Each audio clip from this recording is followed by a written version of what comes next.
Good evening, everyone. So this video is going to serve as an introduction to my students at Mekelle University.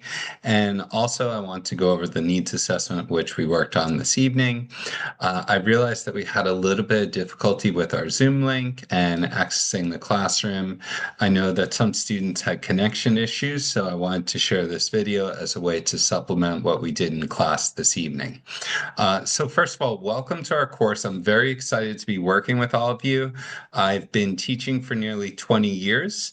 I've been traveling for my whole life. I've never gotten the chance to visit Ethiopia, and I've never had the chance to work with students from Ethiopia until now. So I'm very excited to have this opportunity. I'm also curious to learn more about you and about your wonderful country. So sharing a little bit about myself. I'm Dr. James Riley. Please just call me Jay. My background is in business and economics. I originally went to university for economics. I have a BA in economics. I went on to do an MBA and a master's degree in accounting, and then I transitioned to education.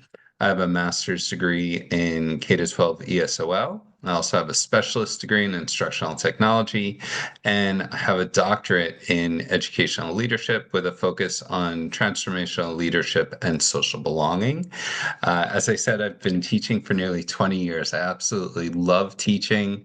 I love getting a chance to work with students from all over the world. So for those of you who got into class a little bit late, I'm from New York originally, and most of my professional experience I gained working in South Korea. I taught at a university there, and I currently live in Portugal. So a bit about myself. I love health and fitness. I love surfing. I love writing, and I love traveling. I also really appreciate my family time. So I have shared with all of you the Google Classroom link that's in our WhatsApp group. And please let me know a little bit about yourself. Particularly, I'm interested in where you are in the research process. What are you teaching at university, or what topic is it that you're pursuing for your PhD studies? And also, how far along are you in that process? And also, you're certainly most welcome to share something about yourself. I'm very interested to learn things that you enjoy outside of your academic life. Our course outline and expectations are covered in the Google Classroom, so you can download that and you can access it at your leisure. Bear in mind that the material in the Google Classroom and in the course outline is subject to change. I'm here to help you, so I will adapt the course as necessary to meet your needs. And while I will be teaching the course based on the needs of the entire class, that doesn't mean that I'm not available to you as an individual. If you find that you need something, either help with editing or you've got a particular question relevant to your research, please reach out to me. I'm more than happy to help you. So we've got our material in our WhatsApp group. I want to move to our needs assessment. So this is something that we worked on tonight, and this is from the Langen text, which you have available to you. So we've got 5 pairs of sentences here. And for each of these pairs, one of those sentences serves as an announcement of the writer's intended topic, and the other is something that can be developed further into an essay. It's more detailed. So let's go through each of these. So for number 1, it says, this essay will discuss the people you meet in exercise class. And the second says, the kinds of workout clothes worn in my aerobics class identify jocks, strugglers, and princesses. Now, we've got some key language here that makes this first one really easy, right? If I look at this, it says, this essay will discuss. Now, I can tell right away that this is an announcement of the topic. Whereas if I go to the second sentence, the author is talking about the kinds of workout clothes that the people in aerobics class. So it's not just exercise class, it's more focused. It's more focused on aerobics. And we're talking not just about the people you meet, but the three different types of people: jocks, strugglers, and princesses, and how they can be identified by the clothes they wear. So this is far more focused, right? This isn't just a broad topic. This is something that is more focused and can be developed into an essay. So if I were going to approach this and write a 5-paragraph essay, I know that we're moving beyond that in our scholarly pursuits, and we're writing research articles and dissertations, but I might have a sentence like this that's going to serve as my thesis statement. And then I might have a paragraph on how I can identify jocks, how I can identify the strugglers, and how I can identify the princesses. Now, if I were writing an article, I might have that devoted into sections of the text. So that's a way that you can look at the sentences and you can think, okay, what's broad and what's funneled down? What's more focused? So I actually think this second sentence is probably the most difficult of these 5 pairs. I made several mistakes in the process of trying to win the respect and affection of my teenage son. Versus my thesis in this paper is the relationship between step-parents and stepchildren. Now, I think what makes this tough is we see thesis. And when we see that, we automatically think that we're going to be discussing something that's more focused. We're going to be talking about an argument, an academic argument. But really, this is another way for this author to make an announcement, right? They're just saying, this paper is going to talk about the relationship between step-parents and stepchildren. It's really pretty broad.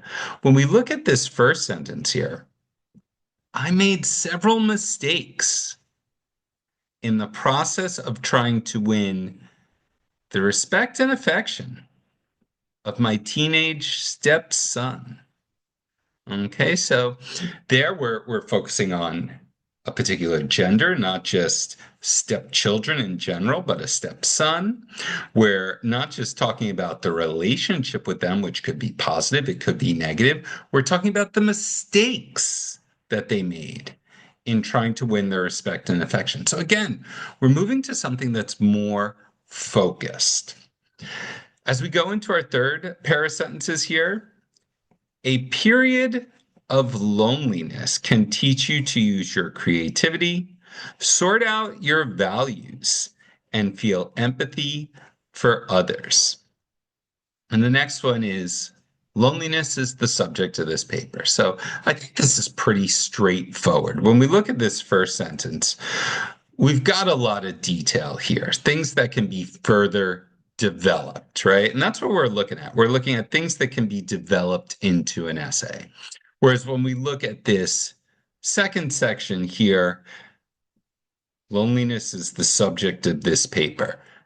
The author's just talking about loneliness. They could be going in any one of a number of directions. They could be talking about the impact of loneliness on your mental health. They could be talking about strategies for coping with loneliness, right? So they could be going in an infinite number of directions or infinite number of possibilities.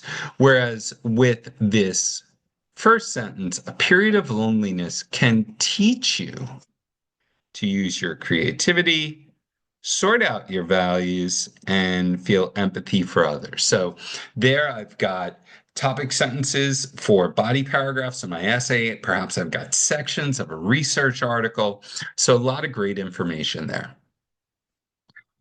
Number 4, this paper will be about sharing housework.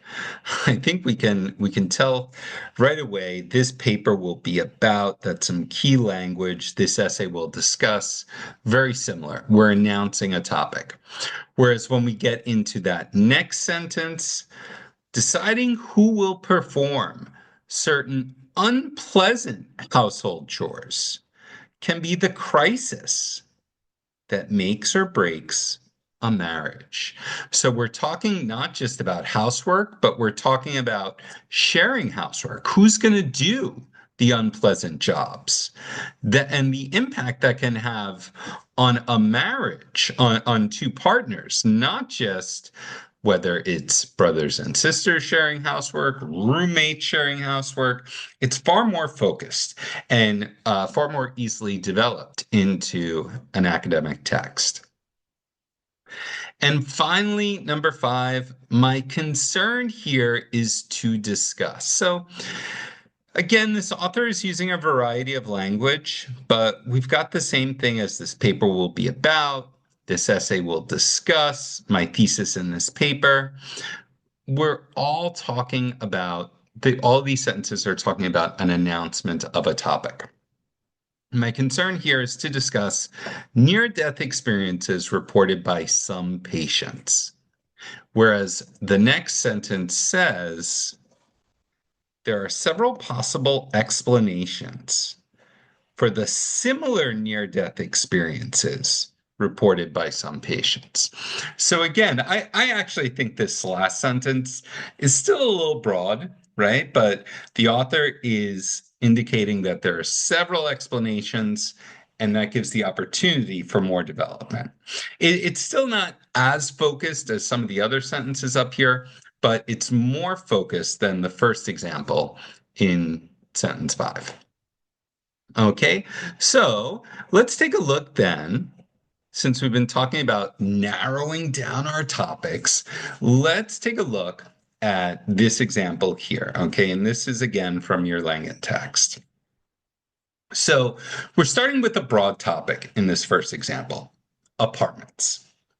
And now we want to focus it to a more limited topic, sharing apartments with roommates. Now, if we're funneling down, we might start with apartments. We might start with sharing apartments. And that could be sharing an apartment with a spouse, with an entire family, maybe with extended family, or in this case, with roommates. And then we want to move to a thesis, which is going to give us the opportunity to develop this into an academic text and to present an argument.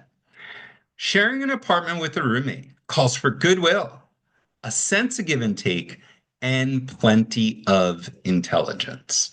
Okay, so right there, I've got topic sentences for my body paragraphs. I've got perhaps sections of my article that I'm going to be discussing. So we can see we started out really broad with apartments and we narrowed it. In our next example, our broad topic is self-improvement. Now, self-improvement, we could go in an infinite number of directions with this topic. So, for example, I might say, I want to talk about health and fitness. I want to talk about going to the gym. I want to talk about dieting. I want to talk about wardrobe, personal grooming. I might want to talk about professional development, reading, okay, any one of those things, learning a language. But here, this author is taking a different approach. And again, it's more focused, more limited. It's behavior towards others. Now, this is a more limited approach to how we can address self-improvement, but it needs to be further refined if we're going to present a thesis statement on it. So if we were going to present a thesis, we might say something like actively listening, having empathy for others, and sharing our differences in a respectful manner are all ways that we can improve our behavior towards others or how we treat other people. So that's a more focused approach that we can develop into an academic essay or into a research article. Let's go to our third example here, automobiles. Automobiles is a very broad topic. We could be talking about repairing automobiles. We could be talking about different makes and models. We could be talking about imported automobiles or domestic automobiles. We could be talking about the environmental impact of automobiles, electric vehicles. Here, the author wants to talk about bad driving habits. So, wow, that we've just taken that broad topic and we've really limited it. But still, we need to focus this further if we're going to develop this into a thesis statement. So, we might say things like texting while driving, driving under the influence of alcohol, or driving when you're tired are all dangerous driving habits that can endanger other automobile drivers on the road. Uh, Bad driving habits. Bad is not a very descriptive word. It's very broad. So I've focused this further to dangerous driving habits. So that is what we want to do as we work towards developing our argument in our essays, our articles, or our dissertations. So I'm quite interested in writing. Second language writing is a more limited topic, but even within second language writing, it's very broad. So we want to limit that further. And then once we get a more limited topic, we want to carve out a very small space. And that's going to be your contribution to academia, right? We're not solving all the world's problems with our dissertation or with our research article. We're just attacking a very small area that still has questions remaining. There's still a gap in the research, and you're looking to fill that gap. So for your writing assignment, I want you to write one challenge you face when writing academic papers in English, why you think this is such a difficult thing for you, right? So you're going to have a strong topic sentence. You're going to have supporting details as to why this is difficult for you. Okay, and since we're only writing one paragraph here, I want you to end with a strong concluding thought. It might, for example, be how you plan to address this challenge through readings, through professional development, or through this course that you're taking with us here. Okay, so you can submit that in the Google Classroom. So thank you so much, and I look forward to the opportunity to work with all of you throughout this course.